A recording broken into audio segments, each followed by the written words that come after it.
We are a learning museum designed for everyone to have the opportunity to learn together. And the name Callidium is a combination of the words kaleidoscope and museum.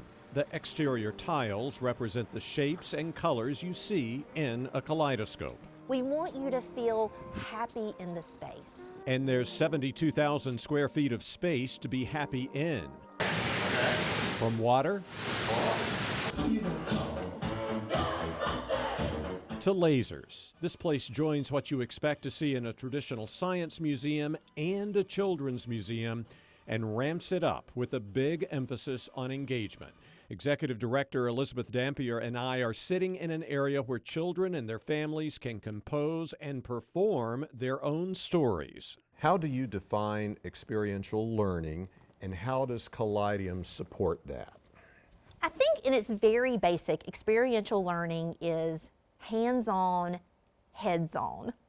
And what I mean by that is that you have an idea, you have a thought, and you say, let's try it and let's see what happens. And you get to actually do that. For instance, in Wonders of Water, one of Callidium's 9 major exhibit galleries, making it rain. No matter what size you are, you can see, touch, and feel. So you can sit your baby in here and the baby doesn't get wet. Absolutely. Well, they might They're get a little bit wet. Exactly. Yeah. You will have some towels. Right. But you know, one of the cool things about water is all of its learning value. And so it's one of the fun things to play with, but you're learning so much about sink and pour and float. But water is not all wet and fluid. It can be gaseous. You've got a fog generator. Exactly.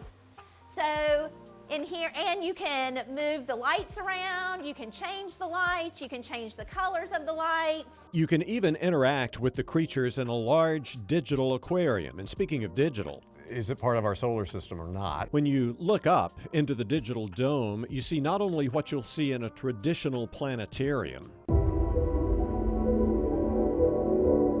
but a variety of music-inspired laser shows.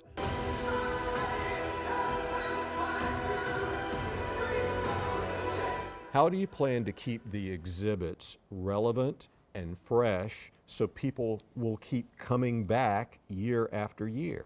The things that are inside the exhibits may not always be the same. So every few years, there will be some updates and some new things that happen in all of the exhibits. Callidium will also have a feature exhibit space that'll change 4 times a year, as well as different types of programming. The galleries are also rentable for birthday parties. Could someone get married here? Absolutely. Really? It's one of the things that we love about this space. But what really separates this place from most museums is not inside. This bridge leads to Rooftop Adventure, a playground with skyscraper views. What we're hoping is this is a balance of the idea of risk and playground. Okay. So this is designed so that maybe you don't do everything the first time, right, but that the more you come, the more adventurous you get. This playground's not set to open until the weather warms up, but you can expect, especially on this structure, plenty of rope bridges and swings. As a whole, Callidium has a projected annual economic impact of well more than $10 million and is expecting nearly 300,000 visitors its first year. It doesn't matter where you live or how many kids you have or anything else. We are here as a resource for all of you.